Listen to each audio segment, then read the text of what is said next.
할렐루야. 예, 여러분 지난 한 주간도 잘 지내셨습니까? 예, 저는 뭐 주님 은혜 가운데 또 잘 다녀왔는데요. 또 와서 또 하나님의 말씀을 제가 이제 가족들과 좀 잠시 쉬는 그 시간에도 계속 좀 이제 묵상해 보게 되었습니다. 그러는 가운데 오늘 말씀 마태복음 9장 1절에서 8절의 말씀인데요. 여러분 오늘 이 말씀은 다른 이전에도 아마 많이 들어보셨을 거예요. 중풍병자가 침상에 이렇게 그대로 누워있는 채로 4명의 사람들에게, 보통은 이제 4명의 친구들이라고 이렇게 얘기를 하죠. 근데 성경을 보니까 친구라는 말은 없어요. 친구라는 말. 그냥 이 사람들이라고 되어 있어요. 침상에 누운 병자들을 사람들이 데리고 오거든요. 지금 이 사건이 마태복음, 누가복음, 마가복음에 다 기록되어 있거든요. 그런데 그 세 복음서에도 다 친구라고 되어 있는 부분은 없어요. 그래서 이걸 이제 사람들이 왜 친구라고 했을까 보니까 친구니까 데리고 왔겠지 이렇게 짐작하는 거죠. 모르는 사람이 데려왔겠나 이러는 거 아니겠습니까? 그런데 뭐 모르는 사람이 데리고 왔건 아는 사람이 데려왔건 동네 사람이 데리고 온 것은 확실한 것 같습니다. 자, 오늘 우리가 잘 아는 이 사건인데 우리가 이 사건을 통해서 예수님께서 하나님께서 우리에게 가르쳐 주시려고 하는 것은 뭔가? 이걸 좀 나누어 보고 우리의 마음 가운데 은혜를 받는 시간 가지기를 원합니다. 예수님께서 이 땅에 오셔서 이렇게 선포하신 복음을 말씀하실 때 회개하라. 하나님의 나라가 가까웠다. 이것이 세례 요한의 메시지였었습니다. 회개하라. 하나님의 나라가 가까웠다. 그리고 예수님이 오신 그때로부터 해서 사실은 하나님의 나라가 임한 것이죠. 우리는 이제 하나님의 나라에 대해서 익숙하지 않습니다. 하나님 나라 많이 들어왔는데 죽으면 가는 하나님 나라, 천국 그것에 대해서는 우리가 소망이 있지만 이 땅에서 하나님 나라, 이 땅에 하나님 나라. 내가 이 땅에 살고 있는데 하나님 나라에 내가 백성이 맞는가? 내가 미국 나라에 살고 있고 이 세상 나라에 살고 있지만 내가 예수님 믿는 것은 맞는데 내가 예수를 믿어서 하나님 나라의 백성으로 지금 살고 있는가? 죽어서만 가는 천국의 하나님 나라 말고 그건 당연히 가는 거고요. 지금도 우리는 하나님 나라에 속해 있다는 사실을 참 많이 기억하지 못할 때가 많습니다. 왜냐하면 눈에 보이는 게 이 세상 나라 아닙니까? 눈에 보이는 세상의 경제, 물가, 눈에 보이는 이 상황들이 이 세상 나라에 너무 익숙해 있다 보니까 내가 하나님 나라에 살고 있는가? 내가 하나님 나라에 산다는 게 뭔가 이게 잘 피부에 와닿지가 않습니다. 예수님께서 너희는 이제 하나님 나라의 백성이다. 계속 얘기하는데요. 이걸 언제 제일 많이 기억할까요? 평일날 중에서는 주일 아니겠습니까? 주일이 되면 맞아. 내가 하나님 나라 백성인데 또 주중에 자기 삶의 자리로 돌아가면 세상 나라 사람으로 세상 나라 걱정하면서 세상 나라 생각하면서 그렇게 사는 거죠. 자, 그러면 하나님 원하시는 건 뭘까요? 평일날의 삶 속에서도 내가 하나님 나라의 백성임을 좀 조금이라도 더 기억하고 조금이라도 더 생각하고 조금이라도 더 붙잡고 조금이라도 더 믿고 살아가는 것이죠. 여러분, 어떤 나라, 국가를 형성하는데 3가지 요소가 있다 그럽니다. 그죠? 나라의 3대, 나라가 형성되는 구성 3대 요소. 뭡니까? 토지, 땅이 있어야 되지 않습니까? 나라가 있으려면 땅이 있어야 되잖아요. 또 하나는 뭡니까? 사람이 있어야 되죠. 국민. 그죠? 국민. 갑자기 옛날 이제 생각해 보십시오. 이렇게 초등학교 때 배웁니까? 이게 중학교 때 배웁니까? 영토, 국민. 또 하나는 뭐죠? 주권입니다. 주권. 주권이 누구에게 있는가? 여러분, 세상 나라는요, 영토, 이 세상 땅 있지 않습니까? 또 세상에 사람, 국민이 있습니다. 마지막에 세상 나라의 주권은 누구한테 있을까요? 사람들에게 있다 그래요. 세상 나라의 주권은.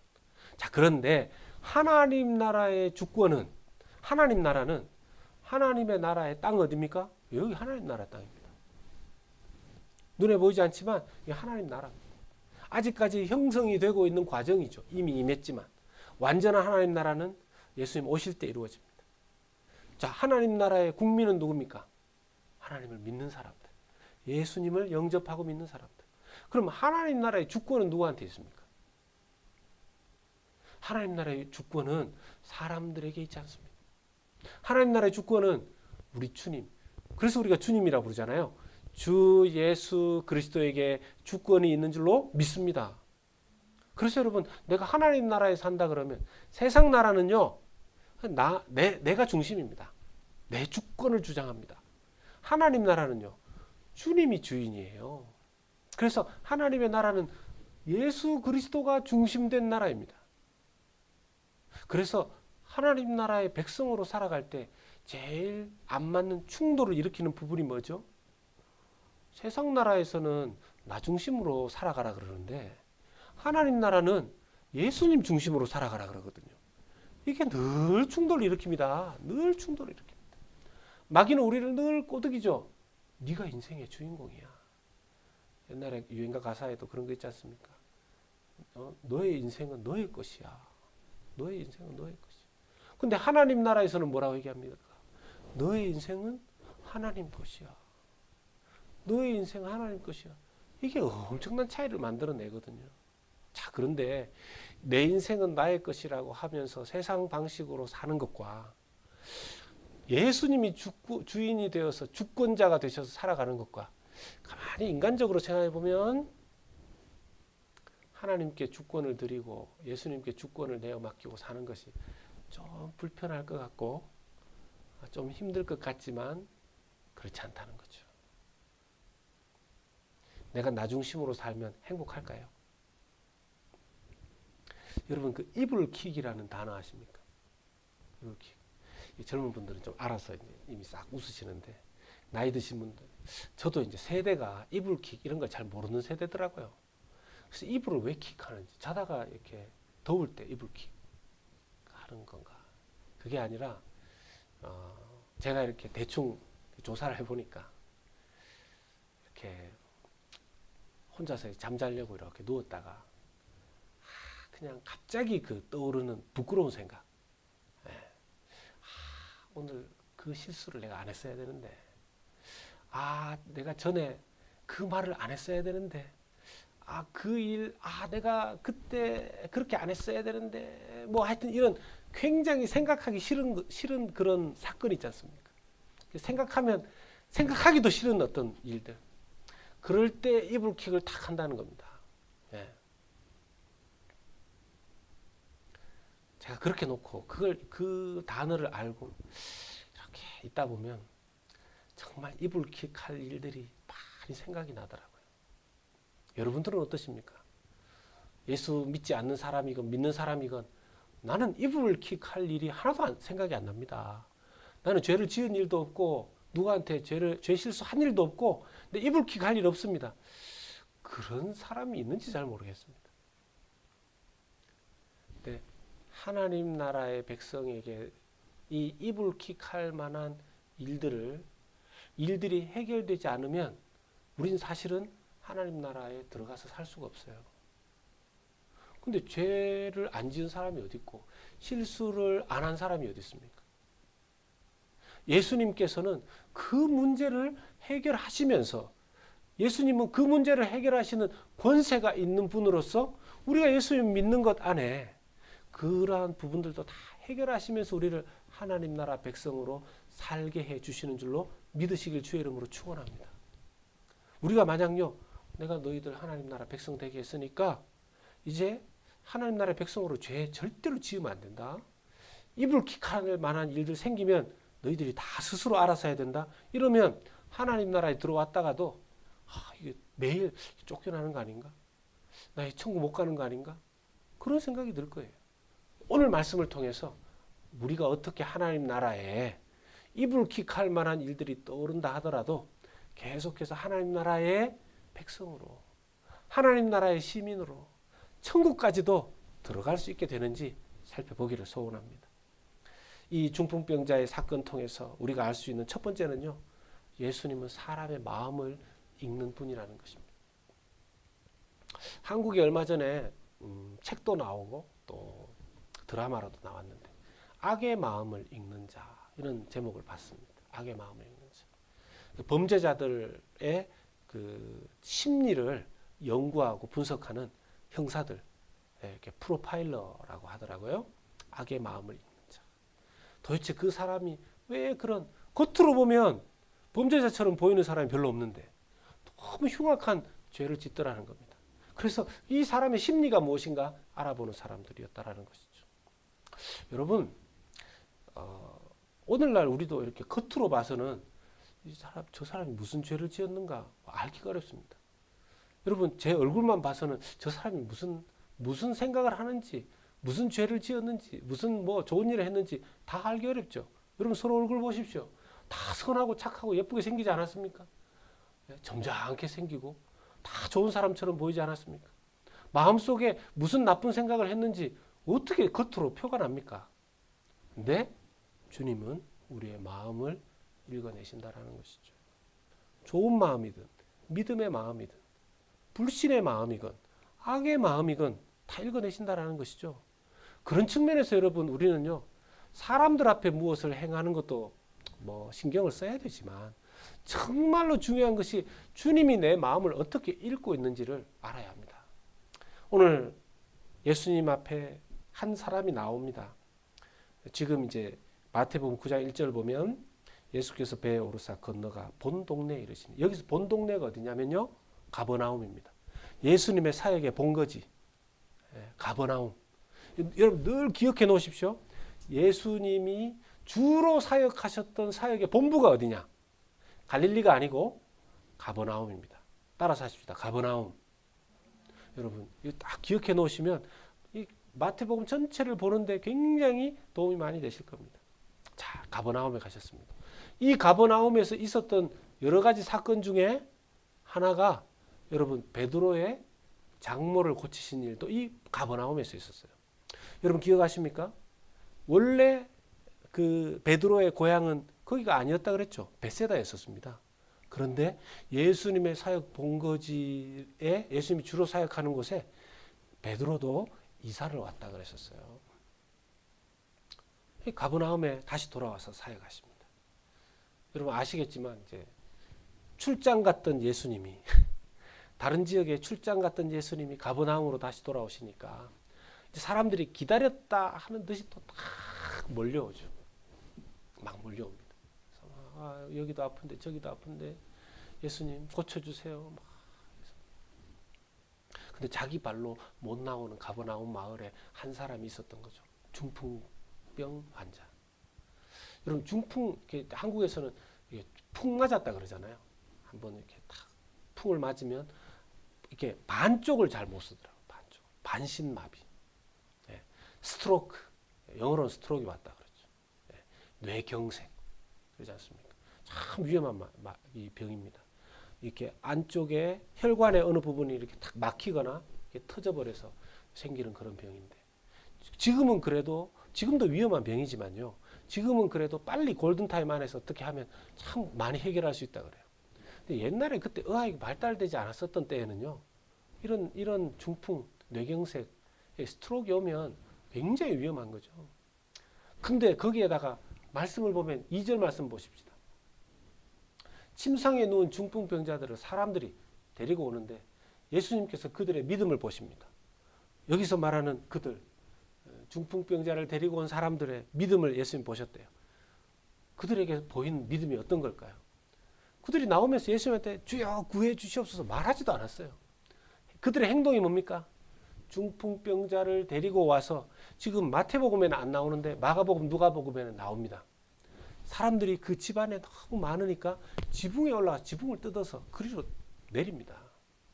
여러분 물론 지금처럼 지붕이 막 구조가 막 돼 있어서 그거 뜯으려면 굉장히 어려운 그런 구조는 아니죠. 그래도 뭐 얼기설기해서 비바람 정도 피할 수 있는 정도로 만들어진 유대집일 겁니다. 그래도 그렇지 남의 집 지붕 뜯으면 집주인이 분명히 거기에 있을 텐데 아니 지금 뭐 하는 거냐고. 이 정문 놔두고 왜 그 지붕을 뜯느냐고 그렇게 얘기하지 않겠습니까? 그런데요.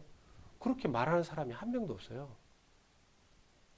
중풍병자를 데리고 온 사람들도 얼마나 간절하면 이거 사람들이 너무 많네. 지붕이라도 뜯자.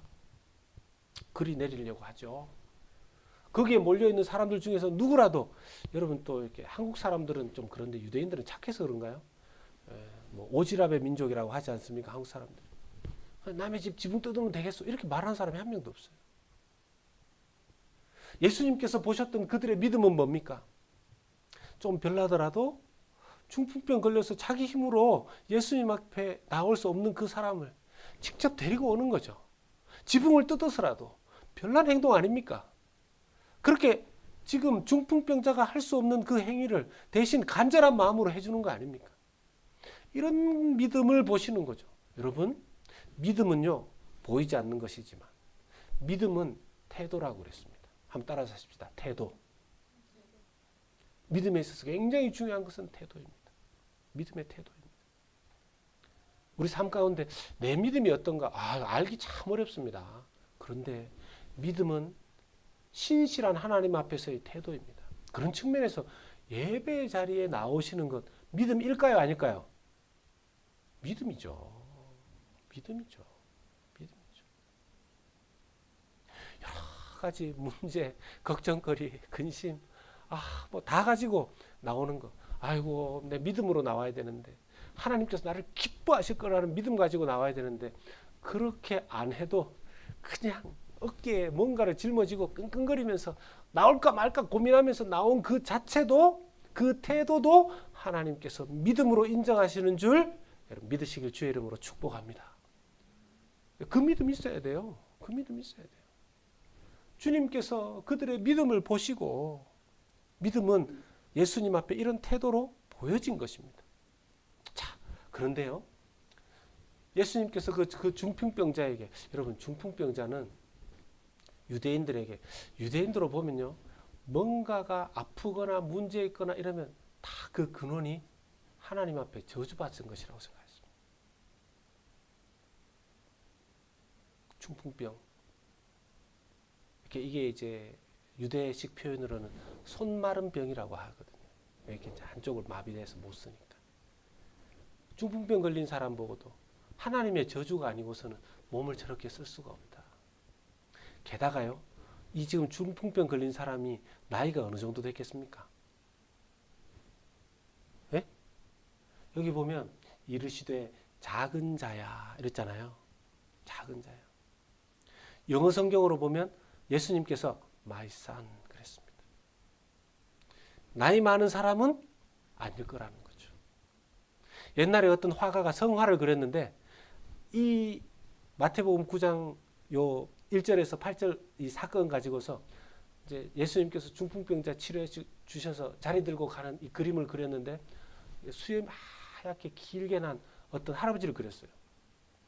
근데 성경을 더 정확하게 우리가 생각해 보면 여기 소자야 my son. 예수님께서 그런 할아버지를 보고 my son 그렇게 얘기하기는 쉽지 않지 않습니까? 물론 예수님 진짜 나이를 따지면 뭐 엄청나게 영원하신 분이시니까 누구에게도 그렇게 말씀하실 수는 있지만 사용된 헬라어 자체가 오늘날 영어로 하면 sweetheart 이런 뜻입니다. my sweetheart. 젊은 청년일 가능성이 많다는 거죠. 여러분 젊은 나이에 중풍 걸린 것도 너무 힘든데 다른 유대 사람들이 자기를 어떻게 받겠습니까? 말은 안 하지만 마음속에 쟤는 무슨 죄를 지어서 하나님 앞에 저런 저주를 받나. 그런 마음으로 지금 그런 상황에 있는 사람을 데리고 나온 것입니다. 근데 예수님은요. 이 중풍병 걸린 자를 데리고 온 동네 사람들의 이렇게 그 마음을 보시고 읽으시고는 여기 성경에 보면 보시고 그랬거든요. 그들을 보시고 마음을 읽어내시는 겁니다. 그런데 또 다른 마음을 먹는 사람도 있습니다. 예수님께서 이를 고쳐주시는 이 상황을 아주 기분 나쁘게 보는 사람. 이거 신성모독이다. 이제부터 저 사람 저 죽여야 된다 저거. 그런 이렇게 살기 어린 마음을 가지는 자들이 나타났어요. 누굽니까? 서기관들입니다. 서기관들. 마태복음 9장 4절 말씀에 예수께서 그 생각을 아시고 이르시되 너희가 어찌하여 마음에 악한 생각을 하느냐.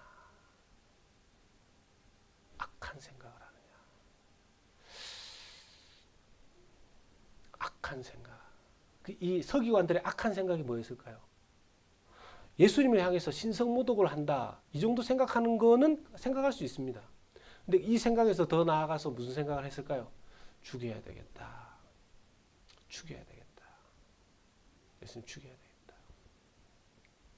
그런 악한 생각을 하게 된 것이죠. 그들의 마음속에는 예수님께서 지금 하시고 있는 이 일들, 그 전부터 예수님의 병을 고치시고 말씀을 선포하시고 이런 일들이 가버나움에 온 소문이 가득 찼지 않습니까? 그래서 하나님의 아들일 가능성도 생각해 볼 수 있는 여지는 조금도 없습니다. 오히려 유대 전통을 무시하고 자기 입에서 다른 사람의 죄를 용서한다. 이런 말을 하고 하니까 죽여야 되겠다. 죽여야 되겠다. 신성 모독자로 죽여야 되겠다. 결정을 딱 내립니다. 무서운 거죠. 무서운 거죠. 여러분, 믿음은 하나님께 열린 마음이고 불신은 하나님께 닫힌 마음입니다. 믿음은 정말 눈에 아무것도 보이지 않는 상황 속에서도 하나님은 하실 수 있지. 내가 생각할 때 나는 안 될 것 같은데 하나님은 하실 수 있지. 그게 믿음입니다. 불신은 뭡니까? 내가 생각해도 안 될 것 같으니까 하나님도 못할 거야. 이게 불신입니다. 지금 이 서기관들은요, 마음속에 아니 누가 감히 사람의 죄를 용서해주고 치유해주고 자기 눈으로 뻔히 보고 있고 듣고 있음에도 불구하고 마음을 탁 닫아버렸습니다. 이미 결정해버렸습니다. 자, 마음이 영혼이 마비된 것이죠. 눈이 닫혀진 것입니다. 여러분, 이 중풍의 증상 중에 하나가 눈도 안 좋아진대요. 눈도 마비되고 눈도 시야도 좁아져 버리고 눈도 흐릿해지고 모든 것이. 그런데 정작 여러분 영적인 중풍병, 영적인 마비를 겪고 있는 사람은 누굽니까? 서기관들인 것이죠. 서기관들인 것입니다. 주님 우리의 마음을 읽으십니다. 우리가 주님 앞에 나아갈 때 우리가 주님께 여쭈어야 합니다. 때로는 주님 제 마음 다 읽으시죠.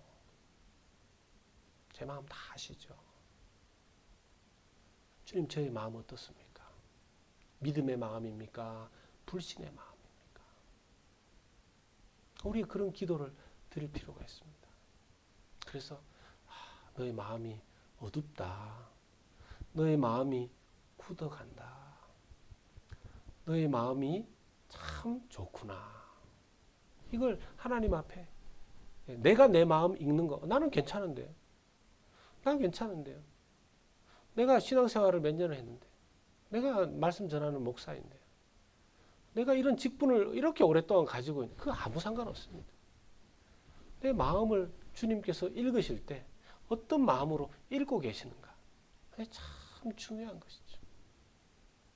두 번째, 주님 우리의 주권자로서 주님은요 우리의 죄를 사해 주시는 분이라는 것입니다. 유대교의 사상 속에 병든 자, 특별히 중풍병 걸린 자, 어떤 죄 때문에 인간은 알 수 없는 어떤 죄 때문에 하나님의 저주를 받았다라는 것이죠.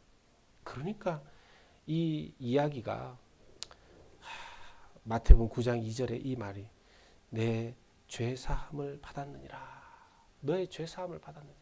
한번 따라서 하십시다. 내 죄 사함을 받았느니라.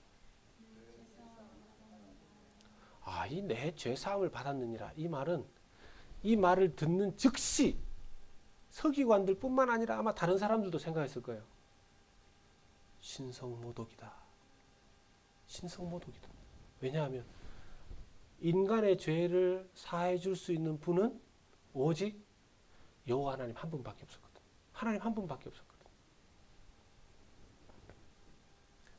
그런데 예수님께서 의도적으로 이 말씀을 하시는 거죠.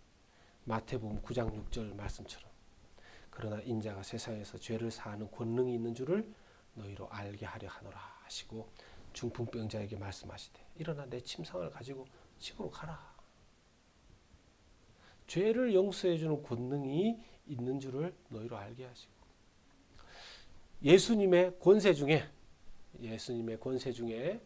우리의 죄를 십자가에서 다 용서하신 우리의 죄를 대신 짊어지신 거죠. 뿐만 아니라 우리의 죄를 용서하시는 권세가 그 어서리티가 그 권위가 예수님에게 있는 것을 믿으시기를 축복합니다. 굉장히 중요합니다.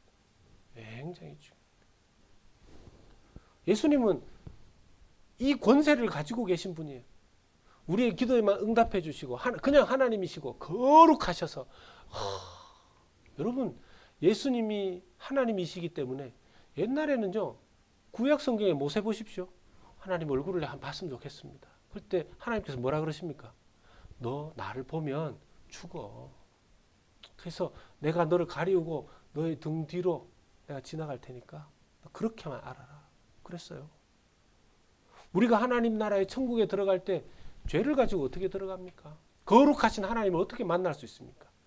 우리의 죄가 십자가에서 용서되어졌을 뿐만 아니라 하나님께서 하나님의 백성들의 죄를 용서해 주는 권세가 있기 때문에 너 예수님 부끄럽습니다. 이 죄를 이 이불킥을 그냥 오늘도 몇 번이 생각나는 이런 거 가지고 이 죄를 예수님께서 오토리티 죄를 용서해 주는 권세를 가지고 너가 나에게 나왔냐? 요한일서의 말씀처럼 우리가 죄 사함 우리의 죄를 주님 앞에 고하기만 하면 주님께서 미쁘시고 의로우사 우리의 죄를 사해 주시는 그 권세가 우리에게 계속 작동되고 있음을 믿으시기를 주의 이름으로 축복합니다. 이게 없으면요 못 살아요. 못 살아요. 부끄러워서 못 살아요. 자신도 없고요. 못 살아요. 예수님께서 자기 자신을 인자라고 표현하셨습니다. 다니엘서 7장 13절에서 14절에 보시면 내가 또 밤 환상 중에 보니 인자 같은 이가 하늘 구름을 타고 와서 다니엘서에 처음 나옵니다. 인자라는 이름이. 한번 따라서 하십시다. 인자. 이 인자는요 그냥 사람의 아들을 의미하는 게 아니에요. 이분은 어떤 분이냐 하면 14절에 그에게 권세와 영광과 나라를 주고 모든 백성과 나라들과 다른 언어를 말하는 모든 자들이 그를 섬기게 하였으니 그의 권세는 소멸되지 아니하는 영원한 권세요. 그의 나라는 멸망하지 아니할 것이니라. 아멘. 하나님 나라를 예수님께서 이렇게 다스리시는데 어떤 권세로 다스리신다는 겁니까? 죄를 사해 주시는 권세를 가지고 다스리신다는 거죠. 그리고 그 권세는 영원한 권세라고 하였습니다. 그의 나라는 멸망하지 않고요. 예수님은 그런 죄 용서하는 권세를 가지고 계신 분이시라는 거죠. 그러면서 수수께끼 같은 질문을 하나 하시죠. 마태복음 9장 5절에 같이 한번 읽어볼까요? 시작. 내 죄사함을 받았느니라 하는 말과 일어나 걸어가라 하는 말 중에 어느 것이 쉽겠느냐? 여러분 어느 게 더 쉽겠습니까? 어느 게 더 쉽겠습니까? 내 죄사함을 받았느니라 이 말이 더 쉽다고 생각하는 분, 네 자리를 들고 걸어가라 이 말이 더 쉽다고 생각하시는 분, 우리가 생각할 때는 둘 다 어려운데요. 아니 하나님이시니까 둘 다 쉽겠네요 이렇게 생각할 수도 있죠. 원래 원론적으로 정말 어려운 건 뭐겠습니까? 내 죄사함을 받았느니라 이겁니다. 왜냐하면 유대인의 눈에서 죄사함을 해줄 수 있는 사람이 누가 있습니까? 이게 원론적으로는 이게 어렵죠. 근데 그때 당시의 상황 속에서 당신의 죄사함을 받았습니다 이렇게 말해주는 건 말로는 쉽죠. 말로는 쉽죠. 말로 어려운 건 뭡니까? 일어나 걸어가라. 이건 말로는 어려워요. 만약에 말로 그렇게 했는데 네 자리를 들고 일어나라 그랬는데 그 사람이 이렇게 막 몸을 이렇게 꿈적거리고 못 일어나면 그게 무슨 창피입니까? 아유 이게. 근데 말로는 내 자리를 들고 일어나라는 말이 더 어려운 말이지만 지금 그렇게 말했는데 이 사람이 자리를 들고 일어나서 건강한 몸으로 뚜벅뚜벅 집으로 걸어가는 걸 보니까 유대인들의 마음에 아까도 말씀드렸죠. 죄와 하나님의 저주 때문에 그 원인이 되어서 중풍병이 왔다고 생각했는데 이 병이 치료되는 것과 예수님께서 일부러 너의 죄가 용서되어졌다. 이 말씀까지 해버리니까 이 두 개가 한꺼번에 이루어진 것을 유대인들이 듣고 보게 된 것입니다. 할렐루야. 우리의 삶 가운데도 예수님께서 이렇게 해주시는 거죠. 우리는 헷갈릴 수 있지만 유대인들은 헷갈리지 않습니다. 그러니까 사람들이 보고 놀라는 거죠. 그래서 세 번째로 우리에게 주시는 말씀이 이겁니다. 믿음의 사람들에게 놀라운 권세를 주신다라는 것입니다. 7절 말씀을 보십시오. 7절 말씀. 마태복음 9장 7절 말씀. 그가 일어나 집으로 돌아가거늘. 자, 이 일을 다 하시고 나니까 이 사람이 자리를 들고 일어나서 자기 집으로 이렇게 또 걸어갑니다. 그 근처에 유대인들이 다 이 장면을 봤지 않습니까? 들었지 않습니까? 그래서 8절의 말씀. 8절 같이 한번 읽겠습니다. 우리 좀 주의 깊게 하나하나 좀 이렇게 또박또박 보겠습니다. 읽으면서 보시겠습니다. 시작. 무리가 보고 두려워하며 이런 권능을 사람에게 주신 하나님께 영광을 돌리니라. 아멘. 유대인들이 이 사건을 보면서 깜짝 놀란 거죠. 그 동네 사람들이 보고 깜짝 놀란 겁니다. 병이 나은 것, 중풍병이 나은 것도 너무너무 놀라운 일인데 예수님께서 의도적으로 내가 죄 사하는 권세가 있다라는 걸 보여주셨지 않습니까? 너무너무 놀라운 거죠. 이건 하나님밖에 할 수 없는 일인데 그 일을 예수님이 하신 거죠. 그러니까 무리들이 놀란 겁니다. 여기서 두려워했다라는 것은 그냥 막 무서워서 덜덜 떨었다는 것이 아니라 거룩한 두려움입니다. 와, 정말 하나님이네. 그랬으니까 하나님께 영광을 돌린 거죠. 자, 그런데 세 번째로는요. 오늘 기억해야 될 세 번째는 예수님은 하나님 나라의 백성과 하나님 나라의 공동체에 예수님의 죄 용서의 권세를 주셨다라는 사실입니다. 어떻게 그런 일이 있는가? 믿음의 사람들에게 이 권세를 주셨다. 마태복음 9장 8절을 보겠습니다. 아까 말씀 나누었죠. 무리가 보고 두려워하며 이런 권능을 사람에게 주신 하나님께 영광을 돌리니라. 이런 권능을 지금 누가 가지고 있었습니까? 예수님. 근데 이 권능을 마태가요, 의도적으로 이것을 기록했습니다. 이 권능을 누구에게 예수님이 주셨다고요? 이런 권능을 누구에게 주셨다고요? 사람에게 주셨다고요. 여러분 여기 한글 성경에는 사람이 단수인지 복수인지 구분이 잘 안 됩니다. 영어 성경에는 나오죠. 복수입니까? 단수입니까? 복수예요. 복수예요. 헬라어 성경은 정확하게 복수로 되어 있습니다. 이 권능을 하나님께서 사람들에게 주셨대요. 이게 이제 마태가 의도적으로 기록한 겁니다. 예수님의 죄 용서의 권세를 사람들에게 주었답니다. 여기서 말하는 사람들은 누구일까요, 그러면? 믿음의 사람들. 제자 공동체. 더 보편적으로 말하면 신약의 교회들에게 주신 것이죠. 여러분, 하나님의 교회는요, 죄 용서의 권세를 가지고 하나님이 주셨습니다. 죄 용서의 권세를 하나님 주셨습니다.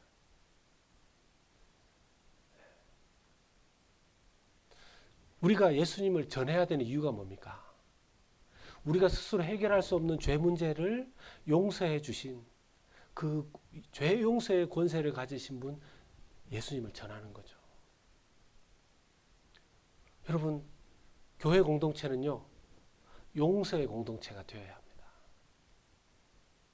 교회 공동체는요, 치유의 공동체가 되어야 합니다. 참 교회 안에서 참 이게 쉽지 않을 수도 있습니다. 쉽지 않을 수도 있습니다. 저 사람은 왜 저렇게 하는가? 이 사람 저러면 안 되는데 뭐도 안 하고 물론 안타까운 마음이 있을 수 있습니다. 예배 뭐 잘 안 나오고 교회 잘 빠지고 또 이렇게 그 사람의 인격과 이런 걸 보면서 왜 저렇게 하지? 그런 마음이 들 수 있습니다. 기도도 잘 안 하고 기도 생활도 잘 안 하고 신앙생활도 잘 안 하고 그럴 수 있습니다. 그런데 인간적으로 그런 마음은 들 수 있지만 하나님께서 우리에게 주신 오토리티, 권위는 뭐라는 겁니까? 정죄하는 권위가 아니고 죄 용서하시는 예수님의 오토리티를 우리에게 주셨다라는 것입니다. 그죠? Such authority to man. 그런 죄 용서함의 권세를 우리 주셨다는 거죠. 그러니까 인간적으로 우리의 생각이 그렇게 들어올 수도 있지만 교회 공동체 안에서는 용서해 줘야죠. 또 용서해 주고 또 용서해 주고. 어떻게 저렇게 할 수 있지? 자기 자신에 대해서도 마찬가지라 그랬죠. 입을 킥할 만한 내가 어떻게 그렇게 그때 말을 좀 이렇게 했어야 되는데 그때 내가 순간적인 이걸 내가 참았어야 되는데 이런 여러 가지 것들 후회되는 것들. 여러분 저도 쉽지 않은 부분들이 있습니다. 어떤 일에 대해서는 내가 그 사람들 내가 용서해야 되는데 용서하는 기도를 드리죠. 또 용서하는 기도를 드리고 저를 아프게 하고 힘들게 하고 그랬지만 주의 이름으로 용서합니다. 또 용서하기를 원합니다. 계속 용서하겠습니다. 왜냐? 저에게 주신 권세는 정죄의 권세가 아니라 용서의 권세를 주셨거든요. 우리 교회 공동체에 그러한 주님께서 은혜를 주셨기 때문입니다.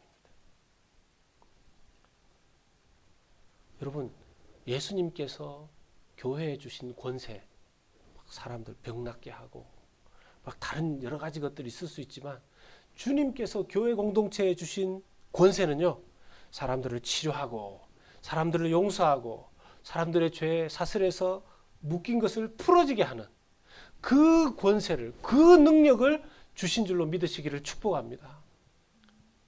교회 다니고 예수 믿었다고 해서 막 부자가 되고 막 뭔가 잘 살고 이 세상에서 뭐가 되고 그런 측면의 권세가 아니죠. 그건 뭐 개인의 복으로 주어질 수도 있고 안 주어질 수도 있지만 주님께서 정확하게 내가 너희들에게 주신 권세, 교회에 주신 권세, 그 권위, 그거는 예수님처럼 용서와 치유의 권세를 주셨다라는 것입니다. 말씀을 맺습니다.